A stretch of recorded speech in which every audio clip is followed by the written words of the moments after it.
지난 시간에 우리가 어떤 이야기를 나눴는지 한번 좀 떠올려 봤으면 좋겠습니다. 전서 1장이었죠. 한번 다시 해볼까요? 이거였었죠? 네, 해보는 겁니다. 뭐가 느껴지죠? 숨결이죠.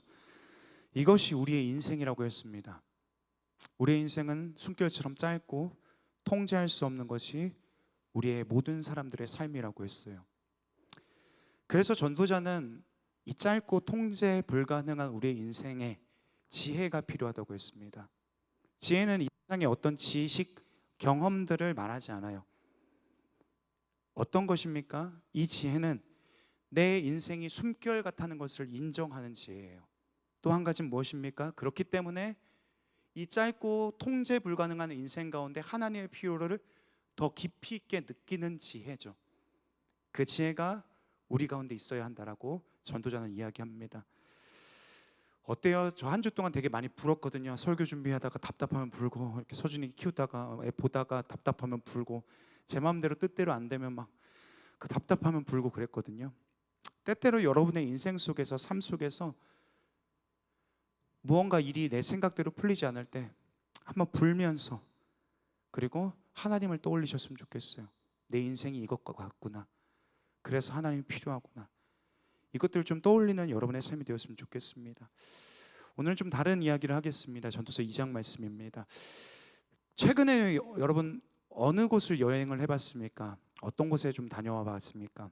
오늘도 좀 여행 때문에 빠진 인원들이 있는 것 같아요. 제가 알기로 한 3명 정도 되는 것 같거든요.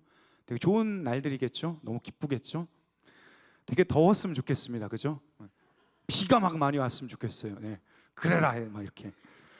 여행은 어떻습니까? 새로운 환경에서, 그죠? 처음 맛보는 음식들을 먹고요, 깨끗한 침대에서 자고요, 그리고 처음 보는 사람들을 만나게 되죠.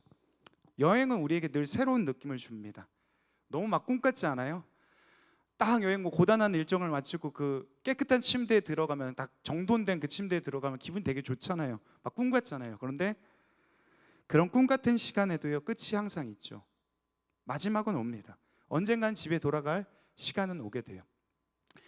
성경은요, 때때로 우리 인생에 대해서 표현할 때 여행객이라고 표현을 하거든요. 나그네라고 이야기를 합니다.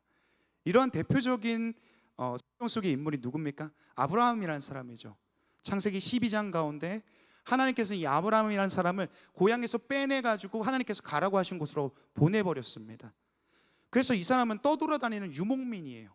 그리고 이 사람을 우리의 믿음의 조상이라고 말을 하죠. 가끔 터를 잡고 살아가기도 합니다. 이곳저곳에서 여러 가지 집도 키우고 양들도 키우고 농작물도 키우고 그러지만 그는 계속해서 돌아다녀요. 성도가 된다는 것은 이와 마찬가지죠.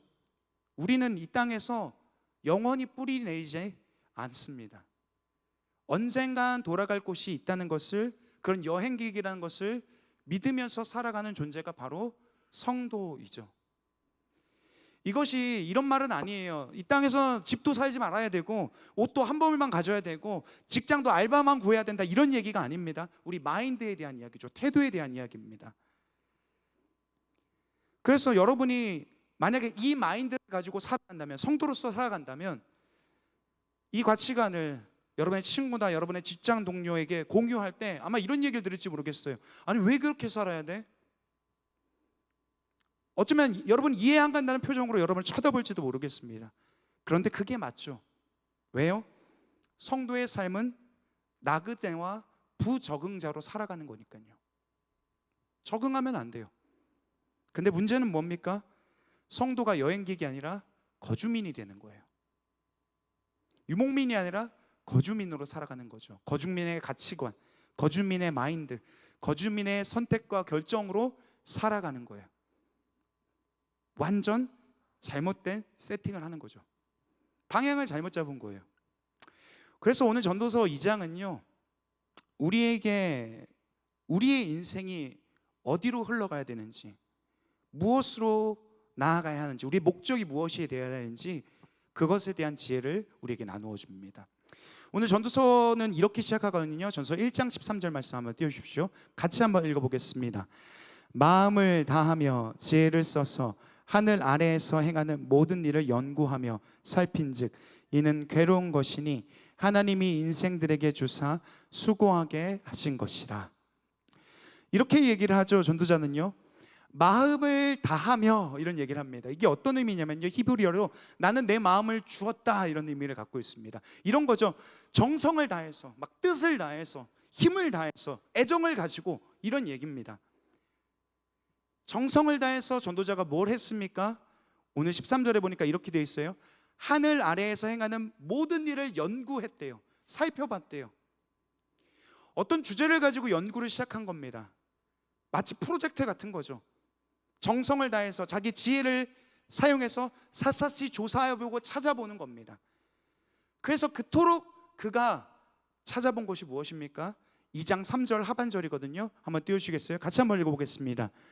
내가 어떻게 하여야 천하의 인생들이 그들의 인생을 살아가는 동안 어떤 것이 선한 일인지를 알아볼 때까지 내 어리석음을 꼭 붙잡아 둘까 하여. 무슨 얘기를 합니까? 이 사람이 계속해서 힘을 다해서 찾아본 내용이 뭡니까? 인생을 살아가는 동안에 어떤 것이 사람에게 선한가? 사람의 인생에 뭐가 좋은가? 사람의 인생에 무엇이 행복인가? 이 행복을 찾기 위해서 전도자가 여행을 떠난 거죠. 그렇다면 왜 행복일까요? 왜 전도자는 이 행복을 갑자기 찾기를 결정했을까요? 파스칼이라는 사람을 알고 있습니까? 보통 우리는 이 사람을 수학자로 알고 있거든요. 파스칼 삼각형 공식을 만든 사람이죠. 그런데 이 사람은 철학자이면서 신학자입니다. 더 유명해요. 그래서 그가 이런 얘기를 했거든요. 제가 한번 읽어드릴게요. 모든 사람은 행복을 추구한다. 여기에는 예외가 없다. 사람들이 각자가 다른 방법을 사용하더라도 그들은 모두 같은 목적을 지향한다. 전쟁이 나면 어떤 사람은 전쟁에 나가기도 하지만 어떤 사람은 전쟁을 회피하기도 한다. 그 이유는 행복해지려는 동일한 욕망이 두 사람 안에 있기 때문이다. 이것은 모든 사람의 모든 행동에 영향을 끼친다. 심지어 스스로 목숨을 끊는 사람의 동기이기도 하다. 무슨 얘기입니까? 사람은 자신의 행복을 위해서 선택하고 결정하고 행동한다는 거죠. 심지어 어떻게 해요? 자살까지 결정해요. 왜? 행복해지기 위해서. 더 이상 끝인 거예요. 내 인생은 더 이상 그냥 차라리 죽는 게 더 행복하다라고 여기기 때문에 자살을 선택하는 거죠. 아리스토텔레스는 알고 있죠. 어떤 이야기를 합니까? 행복은 삶의 의미이자 목적이요 총체적인 목표다라는 이야기를 합니다. 어떻습니까? 두 사람의 이야기는 무슨 같은 지점을 바라보고 있어요? 사람은 모두가 행복을 위해서 살아간다는 겁니다. 아닌 사람 있습니까? 오락을 하죠. 사람을 만납니다. 쇼핑도 해요. 음악도 듣고요. 일을 해요. 몸매도 유지합니다. 삶을 계획하고 목표를 향해서 다른 박질도 합니다. 왜 그렇습니까? 다 행복 때문이죠. 좋기 위해서예요. 기쁨을 얻기 위해서입니다. 자, 그렇다면요, 전도자는 왜 행복을 찾는 결정을 시작합니까? 1장 14절 15절 말씀에 이렇게 되어 있거든요. 제가 읽어드릴게요. 내가 해 아래에서 행하는 모든 일을 보았는데 보라 모두 다 헛되어 바람을 잡으려는 것이로다. 구부러진 것도 곱게 할 수 없고 모자란 것도 셀 수 없도다. 왜 행복을 찾으려고 합니까? 열심을 다해서요? 헛되기 때문이죠. 인생이요. 도대체 목적이 뭔지를 모르겠는 거예요. 너무나 짧고 예측도 불가능하고 통제할 수가 없는 인생이에요. 그럼 뭐 때문에 살아야 되지? 내 인생의 목적은 무엇이지? 사람에게 그럼 좋은 것이 무엇인지 찾아보자. 행복을 찾아간 거죠. 그게 우리의 목적이 될 수 있을까? 이런 겁니다. 그래서 전도자는 이 행복을 어디서 찾기 시작합니까? 1장 16절 말씀입니다. 띄워주시겠어요? 같이 한번 읽어보겠습니다. 내가 내 마음속으로 말하여 이르기를 보라 내가 크게 되고 지혜를 더 많이 얻었으므로 나보다 먼저 예루살렘에 있던 모든 사람들보다 낫다 하였나니 내 마음이 지혜와 지식을 많이 만나 보았음이로다. 전도자가 무엇을 첫 번째로 찾기 시작합니까? 지혜죠. 이 지혜는요, 우리가 지난 시간에 말했던 인생이 숨결임을 아는 그런 지혜가 아닙니다. 세상의 학문과 지식을 의미하죠. 우리 수능 다 봤잖아요, 그렇죠? 수능 끝나고 나면은 이런 사람들 나오잖아요. 수능 끝나고 이제 결과 발표 나면은 만점 받은 사람들 나오잖아요. 그런 사람들 나와서 인터뷰 같은 거 하잖아요. 보통 어떤 얘기들 합니까? 저 때는 그런 얘기 진짜 많이 했거든요. 저는 국영수 위주로 공부를 했고요, 교과서 중심으로 예습복습을 철저히 했습니다. 학원은 도움받지 않아서, 이런 얘기를 되게 많이 합니다. 근데 이게 말이 됩니까? 근데 간혹가다 되는 사람들이 있어요. 학교에 한두 명씩 이런 애들이 있죠. 진짜 공부 안 하는 것 같은데 잘 봐요, 나보다. 나 진짜 열심히 했거든요. 근데 얘는 그냥 대충 설렁설렁 했는데 되는 애들이 있어요. 오늘 이 전도자도 그런 종류의 사람이죠. 수능을 본 거예요. 국영수 위주로 열심히 했어요. 예습복습 철저히 해가지고요. 그래서 만점 받고 예루살렘 대학교에 들어갑니다. 4년 내내 도서관에서 살면서 빠짐없이 장학금을 탑니다. 대학원 가지고 석박사 논문 같이 해버려요. 천재라는 소리를 듣습니다. 인정받아요. 전문가들 만나서 새로운 지식들을 계속해서 받아들입니다. 그러면서 어떤 생각을 합니까? 자기를 계속 채워가죠, 지식들로요.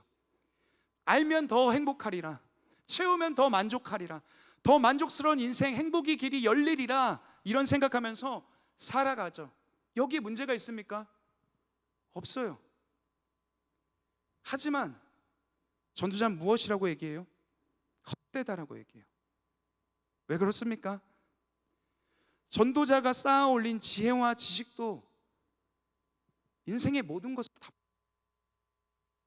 특히 삶의 가장 중요한 문제들에 대해서 어떤 지혜도 말하지 못해요. 결국은 무엇이라고 얘기합니까? 1장 18절에 지혜가 많으면 번뇌도 많으니 지식을 더하는 자는 근심을 더하느니라. 아는 게 많을수록 더 우울해진대요. 경험해 본 적 있습니까? 아는 게 많아가지고 더 우울해졌던. 전 사실 이 말이 잘 공감이 안 되거든요. 지혜가 많아 본 적이 없어요. 예, 그렇죠. 여러분 다 대부분 그렇지 않습니까? 몰라서 근심은 더 해봤어요. 그런데 아는 게 많아가지고 근심이 더했던 적은 없어요. 그래서 우울하지가 않아요. 근데 이 사람의 말이 이런 뜻인 것 같습니다. 가끔 택시를 타면요, 그런 분들 계시죠. 운전기사분들 중에 정치 얘기하시는 분들 계셔요. 근데 이 택시기사분은 말 시작하면 계속하죠. 막 내릴 때까지 계속합니다. 정치 이야기 해요. 근데 그분은 저한테만 그러는 게 아니라 만나는 사람마다 그러고 있는 거예요. 이 아저씨는 어떤 사람이에요? 세상의 모든 짐을 짊어지고 가는 그런 사람이죠. 이 나라의 모든 걱정, 모든 염려, 경제적, 정치, 안보의, 사회의 모든 문제들을 그 어깨에 짊어지고 가는 그런 택시 아저씨죠. 심지어 이분은 한국 정치뿐만 아니라 국제 정세까지도 살펴보는 분입니다. 미국 대선도 걱정하시죠. 왜 그렇습니까? 이분이 보니까 운전하면서요, 하루 종일 YTN을 틀어놓죠. 정치 유튜브를 들으세요. 그런 거죠. 지식은 우리의 근심과 고민을 늘게 합니다. 그래서 어떨 때는요, 차라리 모르는 게 약일 때가 있어요. 왜냐하면 안다고 해서 삶이 바뀌지 않으니까요. 그분이 그 정치 유튜브를 들으면서 고민한다고 해서 정치가 나아졌습니까? 사이가 더 좋은 사이가 됐습니까? 아니죠. 헛됩니다. 그래서 전도자는 어떻습니까? 이제 이번에는 학교를 뛰쳐나와가지고요, 새로운 곳으로 향하게 됩니다. 전도서 2장 1절 말씀이거든요. 한번 띄워주시겠어요? 같이 한번 읽어보겠습니다. 나는 내 마음에 이르기를, 자 내가 시험 삼아 너를 즐겁게 하리니 너는 낙을 누리라 하였으나 보라 이것도 헛되도다. 이번에 전도자가 어디로 갑니까? 마치 그런 것 같아요. 이제 막 고등학교 졸업하고 난 대학교 신입생처럼 막 행동하기 시작합니다. 이 사람은요, 모든 웃음이 있는 곳으로 가요. 즐거운 곳으로 가죠. 낙이 있는 곳으로 갑니다. 저는 사실 다 모른다고 하지만 전 사실 대학교 신입생에 대해서 잘 몰라요. 그들의 감정과 요동치는 마음들을 잘 모릅니다. 이 즐거움을 잘 몰라요. 왜냐하면 저희 아내가 항상 저를 볼 때마다 그런 얘기를 하거든요. 넌 되게 놀 줄 모르는 찐따야, 이런 얘기를 하거든요. 왜냐면 저는 막 대학교 들어갔을 때 하나님을 진짜 진하게 만났어요. 그러니까 학교 MT, OT 이런 거 하나도 안 갔어요. 클럽, 술집 가본 적이 없습니다. 저한테 불금은요, 오직 금요기도회밖에 없어요. 그래서 거기 있는 거죠. 오늘 근데 전도자는 어떻습니까? 불금에 클럽도 가고 술집도 가고 극장도 가죠. 게임과 오락을 즐기고 사람들을 만나서 깔깔거리기도 합니다. 인생은 짧아. 더 즐겨야 돼. 그날 그날 살고 웃음을 따라가요. 그런데 오늘 전도자는 어떻게 얘기합니까? 웃음에서도 답을 얻지 못해요. 2장 4절은 또 어떻습니까? 나의 사업을 크게 하였도나 내가 나를 위하여 집들을 짓고 포도원을 일구며. 이번에 전도자는요 되게 부지런해집니다. 어떤 느낌이냐면 백종원 같은 컨셉이에요. 자기 사업을 막 시작하죠. 막 점포를 열고 메뉴도 개발하고 자기 프랜차이즈도 만들고 빌딩도 세우고 공장도 세웁니다. 완전 워커홀릭이에요. 이것에 완전 몰두했습니다. 아침 일찍부터 해서 저녁 늦게까지 이 일에 집중하죠. 어떤 거창한 목표를 세우고 사람들이 놀만한 성취를 이루자, 이런 생각들을 가집니다. 그래서 여기에 행복이 머물까 생각하지만 여전히 행복은 어때요? 연기 같아요. 다음은 어떻습니까? 소유와 쾌락이죠. 7절 8절에 나와 있거든요. 같이 한번 읽어보겠습니다. 남녀노비들을 사기도 하였고 나를 위하여 집에서 종들을 낳기도 하였으며 나보다 먼저 예루살렘에 있던 모든 자들보다도 내가 소와 양떼의 소유를 더 많이 가졌으며 금과 왕들이 소유한 보배와 여러 지방의 보배를 나를 위하여 쌓고 또 노래하는 남녀들과 인생들이 기뻐하는 첩첩들을 많이 두었노라. 원하는 것은 뭐든지 소유하고 수많은 아내를 거느리고 누구도 살아보지 못한 그런 삶을 살았다고 하죠. 스스로 말하길래 예루살렘에 지금까지 지나갔던 어떤 사람들보다도 부유한 사람이 자기라고 얘기를 합니다. 그래서 되게 궁금했어요. 챗GPT한테 물었습니다. 지금까지 역사상 가장 큰 부를 이룬 사람은 누군가라고 물어봤습니다. 혹시 여러분 아세요? 안 물어봤죠. 예, 그렇죠. 좀 물어봤어요. 되게 생소한 이름이 나타났거든요. 누구냐면요, 만사모사 1세라는 사람입니다. 1300년대 사람이고요, 서아프리카 제국의 왕이었어요. 과거의 아프리카는요 지금 같지 않습니다. 되게 풍부했어요, 자원들이요. 이 사람은요 소금과 금의 무역을 독점했다고 해요. 그리고 당시 세계 금 공급량의 절반을 이 사람을 통해서 나왔다고 하죠. 그래서 지금 정확히 지금 금액으로 환산할 수 없겠지만요, 4천억 달러가 그 사람의 재산이었다고 얘기합니다. 지금 한 520조 정도 되거든요. 아마 700년 전에 가치니까 훨씬 더 크겠죠. 오늘 전도자 솔로몬도 그랬을 겁니다. 모든 것을 가졌죠. 사람으로서 다다를 수 있는 어느 끝 지점까지 왔을 거예요. 근데 거기서 한 걸음 물러나서 자기가 이룬 모든 것들을 보는 거예요. 자기의 소유들, 자기의 창고들, 자기의 제국을 바라보는 거죠. 그런데 그 마음 가운데 어떤 생각이 들어옵니까? 11절입니다. 그 후에 내가 생각해 본즉 내 손으로 한 모든 일과 내가 수고한 모든 것이 다 헛되어 바람을 잡는 것이며 해 아래서 무익한 것이로다. 결국 그가 발견한 사실은 무엇입니까? 전도자가 그토록 정성을, 그토록 지혜를 다해서 찾고 찾았던 행복, 그런데 그 모든 것이 헛됐다. 헤벨이래요. 사라지는 숨결과 같대요. 또 어떤 얘기를 합니까? 무익하다라고 얘기합니다. 무익하다. 나의 모든 수고와 이룬 것들이. 지난 시간에 우리가 유익이란 단어에 대해서 배웠습니다. 유익의 정확한 의미는 남기다라는 의미였어요. 장사를 해서 흑자를 남기려는 사람의 욕망을 말하죠. 그런데 무익은 단어는 정반대입니다. 그래서 어떤 것도 영원히 남기지 못한다는 의미가 무익이란 단어예요. 아무것도 영원히 남지 않아. 내가 찾아본 거, 내가 발견한 거, 내가 연구한 거 아무것도 아니야. 행복은 어떻습니까? 사라지는 연기와 같고 영원히 남길 수 없는 것이라고 말해요. 그러면서 전도자는요, 왜 이 모든 것이 무익한지에 대해서 설명합니다. 2장 14절인데요 띄워주십시오. 같이 한번 읽어보겠습니다. 지혜자는 그의 눈이 그의 머릿속에 있고 우매자는 어둠 속에 다니지만 그들 모두가 당하는 일이 모두 같으라는 것을 나도 깨달아 알았도다. 전도자는 이런 얘기를 하죠. 머릿속에 눈이 있는 지혜자가 있다. 이 사람은 어때요? 모든 이치에 밝은 사람이에요. 사리분별이 가능한 사람이죠. 또 어떤 사람이 있어요? 어둠 속을 다니는 우매자도 있어요. 이 사람은 진짜 캄캄한 사람이죠. 다 어두워요. 사리분별이 안 돼요. 그런데 이 지혜자나 우매자나 서로 다른 모습으로 살 겁니다. 각자의 길을 가죠.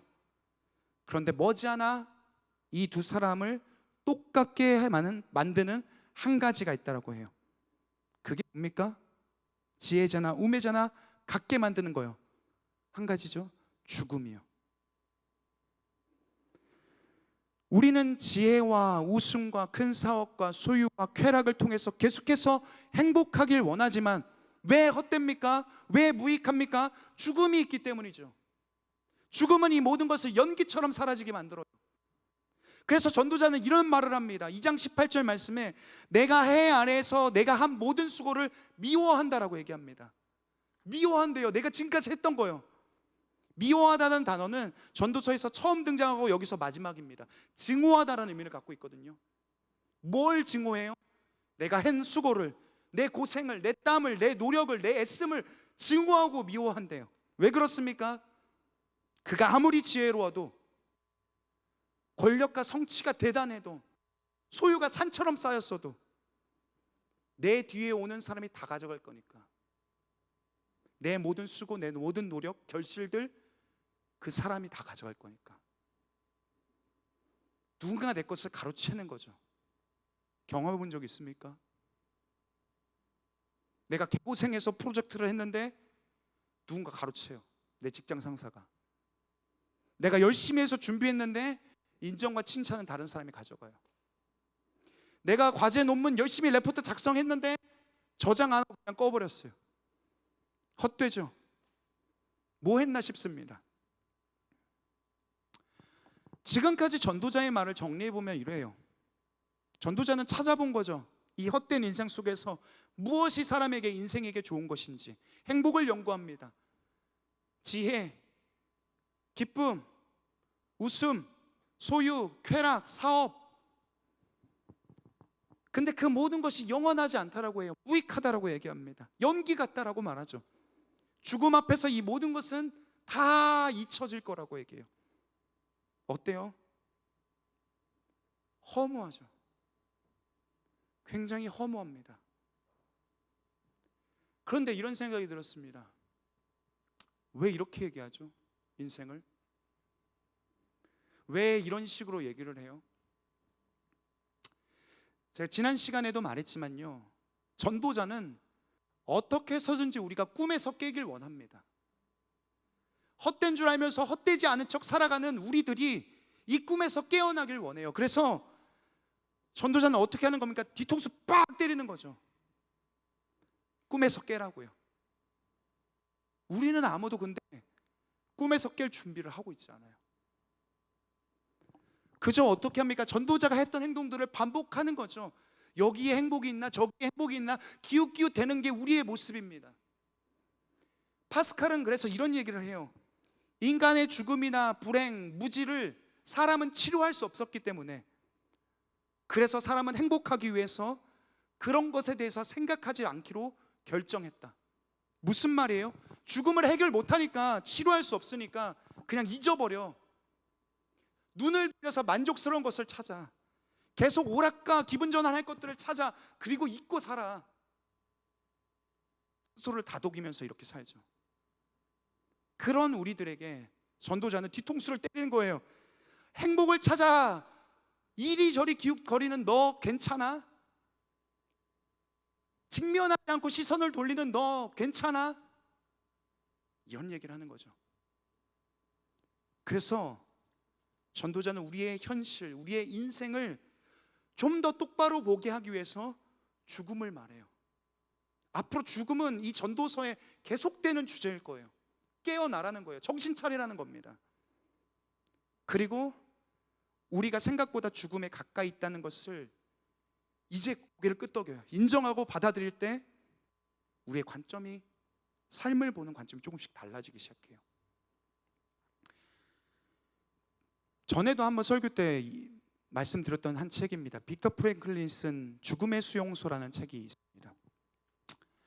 2차 세계대전 당시에 600만 명이 되는 유대인들이 학살당했죠. 그 중에 가장 많은 사람들이 죽임을 당한 아우슈비츠라는 수용소가 있습니다. 거기서 빅터 프랭클린은 정신과 의사이면서 신경학자인 그 사람도 그곳에 갇혀서 3년간을 생활하고 나옵니다. 살아나와요.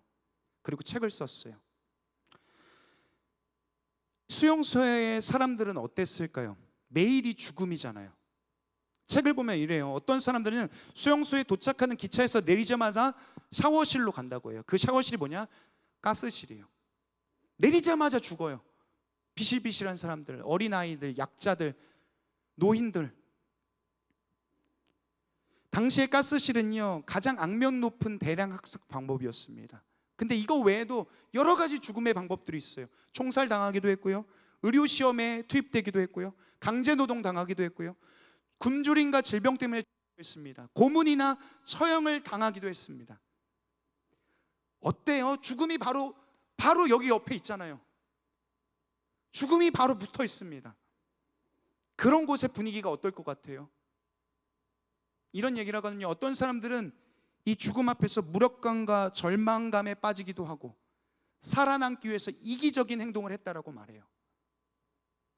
그런데 프랭클린은 이런 얘기를 하거든요. 죽음이 가까이 있던 그곳에서 어떤 사람들은 그곳에서 거기도 춤이 있었다라고 얘기해요. 사람들이 모여서 노래도 불렀고요, 바닥에 앉아 그림을 그리면서 놀기도 했다고 해요. 매일 아침 어떤 사람들은 유리 조각으로 면도를 하고요, 사람들은 서로에게 친절을 베풀고 위로도 건넸다고 합니다. 내게 죽음이 가까이 있다는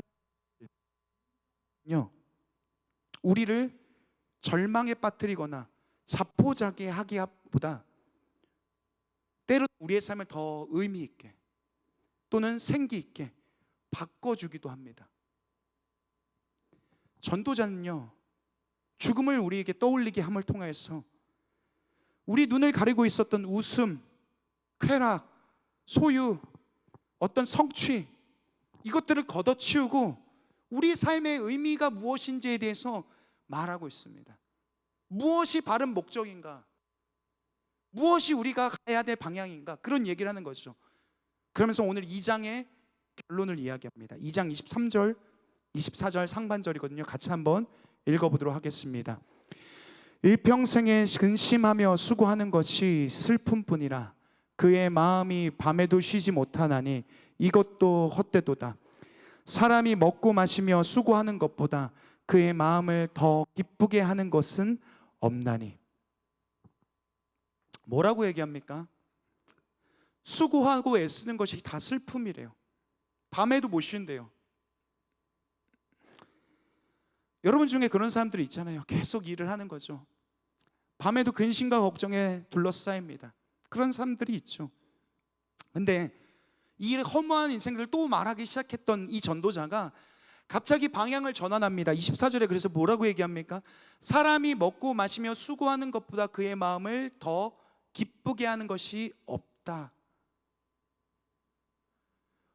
좀 이상하잖아요. 지금까지 전도자는 무슨 얘기를 했습니까?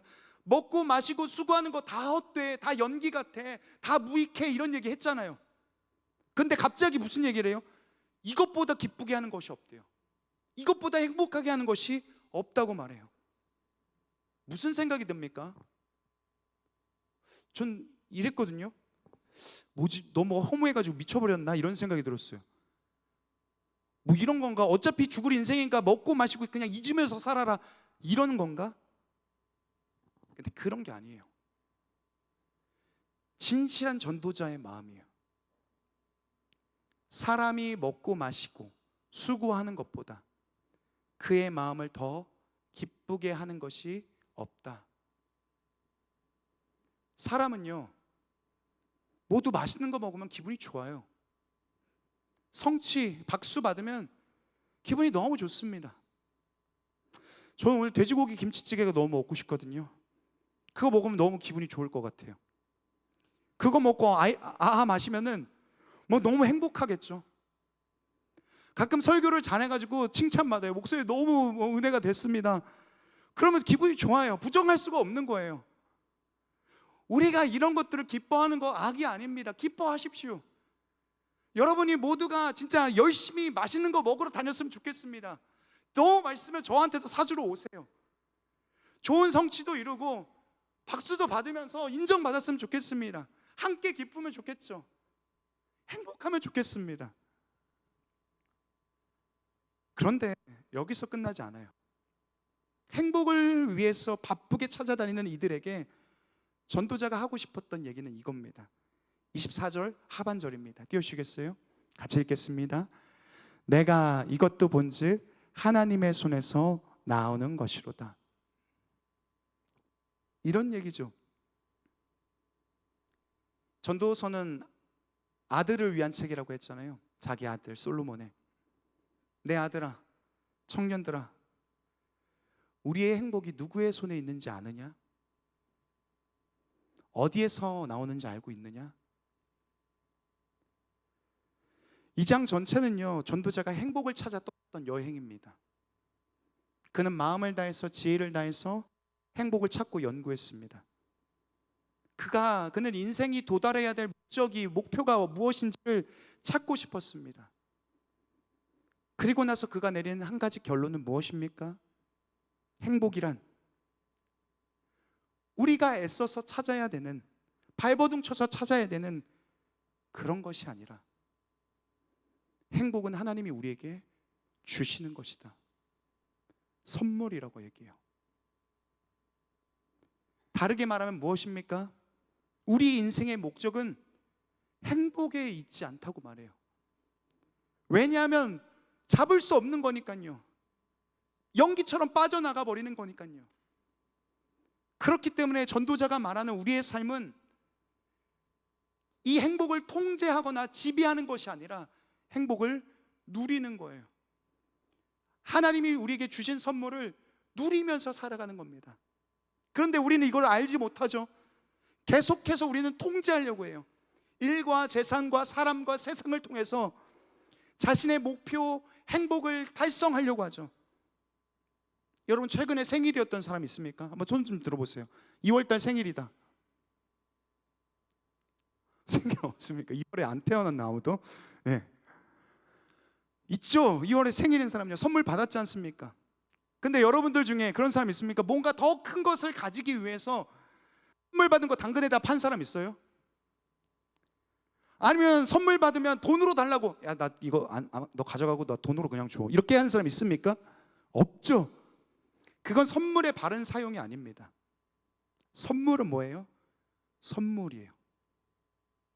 또 다른 목적을 달성하기 위한 수단이 아니에요.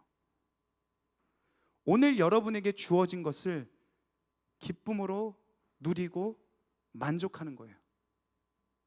행복해요? 그럼 누리세요. 기뻐요? 만족하세요. 더 나은 기쁨을 찾아가자, 더 나은 행복을 발견해보자가 아니라는 거예요. 전 세계 3대 명강의가 있습니다. 아시는지 모르겠습니다. 마이클 샌델의 정의란 무엇인가? 셀리 케이건의 죽음이란 무엇인가? 타렌 샤하르의 행복이란 무엇인가? 이 행복이란 무엇인가를 쓴 탈 벤 샤하르는요, 이런 얘기를 합니다. 어떻게 행복을 얻을 것인가 보다 행복 자체에 관심을 가져라. 오늘 성경이 하는 말과 되게 비슷하죠. 선물처럼 여기래요. 행복이란 선물은 지배하는 것이 아니라 누리고 만족하는 거예요. 탈벤 샤흐르가 말하는 이 행복은요, 단순한 즐거움이 아닙니다. 막 깔깔거리면서 웃고 막 쾌락을 즐기는 그런 게 아니에요. 그것보다도 삶의 의미와 목적, 자신의 잠재력을 실현하는 것을 말합니다. 그는요, 우리가 행복하기 위해서 몇 가지를 제시하거든요. 한 7가지 법칙들이 있는데 그 중에 뭐 이런 것들이 있습니다. 너무 높은 기준을 세우지 말아라. 쉼없이 몰아붙이지 말아라. 사람들과 친밀하지만 일정한 거리를 둬라. 우리는요, 우리의 행복에 대해서 어떻게 생각하냐, 있는 그대로 받아들이질 못해요. 먼저 기준이 되게 높아요. 좀처럼 만족할 수가 없어요. 이거 행복을 원하죠. 또는요, 난 더 큰 것을 얻을 수 있다고 스스로를 압박합니다. 막 등 떠밀어요. 더해, 더 짜네. 또 어떻습니까? 다른 사람의 말과 시선에 너무 많은 영향을 받기도 합니다. 그래서 이 행복 강박증에 걸린 사람들은요, 기쁨을 누리기보다 흉내내는 일에 익숙해요. 행복을 흉내냅니다. 어떻게 해요? 그것을 위해서 페이스북이나 인스타그램을 사용하죠. 내가 이만큼 행복해. 명품으로 치장하기도 합니다. 내 행복은 이렇게 달라 남들과. 또 워커홀릭에 빠지기도 하죠. 이 끝에 나를 다른 박질하면 더 큰 행복이 있을 거야. 만족이 됩니까? 연기 같아요. 그렇게 해서 만족할 수가 없어요. 왜냐하면 행복은 잡는 게 아니라 선물이니까요. 하나님이 세상에서 삶은 유익이 아니라 무엇을 남길까가 아니라 선물이에요. 무엇을 영원히 남길까? 그것이 아니라 즐거워하는 거예요. 가끔 퇴근하고 나서요, 특히 저는 이제 주일 저녁이 저의 진정한 퇴근 시간이거든요. 왜냐하면 퇴근해도 항상 설교 생각을 해요. 어떤 설교를 할까? 주일 저녁 끝나면 진짜 쉬는 날입니다. 집에 가면 가족들과 저녁 시간을 보내다 보면요, 되게 마음이 행복감으로 채워지는 날이 있어요. 아내랑 맛있는 저녁을 먹고, 선턴할 때 저희 아들을 데리고 보라매 공원에 가서 같이 막 놀고요. 그리고 나서 아들을 씻기고 잠자리에 누워서 자는 아들 얼굴을 보면요, 행복감이 막 와요. 근데 문득 막 너무 행복한데도 불구하고요, 금방 사라져버릴 것 같은 불안감이 찾아옵니다. 그럼 저는 그렇게 기도해요. 하나님, 저에게 이렇게 행복한 마음을, 풍성한 마음을 주셔서 감사합니다. 너무 행복해요. 그렇지만 주님, 이 행복이 내게 있는 것이 아니라 당신 손에 있어요. 그러니까 저를 돌아봐 주세요. 저를 불쌍히 여겨주셔서 하나님부터 오는 행복이 계속되어질 수 있도록 해주세요. 저는 행복을 쫓아가지 않습니다. 물론 쫓아가면요, 잠깐은 기쁠 수 있겠죠. 그렇지만 저는 저의 행복이 하나님의 손에 있다고 생각해요. 그래서 저는 행복을 쫓기보다 하나님을 생각하려고 해요. 그게 저의 행복이니까요. 여러분은 어떻습니까? 우리 인생은 무엇을 위한 삶입니까? 여러분의 인생에 나침판이 있다고 한다면요, 어느 방향으로 맞춰져 있습니까? 어느 도착 지점을 여러분은 떠올리고 상상하고 계획하고 생각합니까? 행복을 위해서 더 많은 지혜와 우승과 성취와 소유를 쫓아가서 살아가고 있지는 않습니까? 만일 그것이 여러분의 목적지라면 돌아오세요. 그 끝에 전도자가 말한 것처럼 빠져나가는 연기 같을 거예요. 영원히 남길 수 있는 것이 아닐 겁니다. 그러나 여러분, 권합니다. 하나님의 손을 떠올리십시오. 이 선물을 주시는 그 손을 떠올리십시오. 그것이, 그 손을 생각하고 떠올리는 것, 하나님을 붙드는 것이 여러분에게 있어 행복을 쫓는 것보다 훨씬 더 비교할 수 없을 정도로 지혜로운 선택이 될 겁니다. 그것이 오늘 전도자가 2장 말씀을 통하여서 우리에게 주는 선물입니다. 우리 함께 찬양하고요,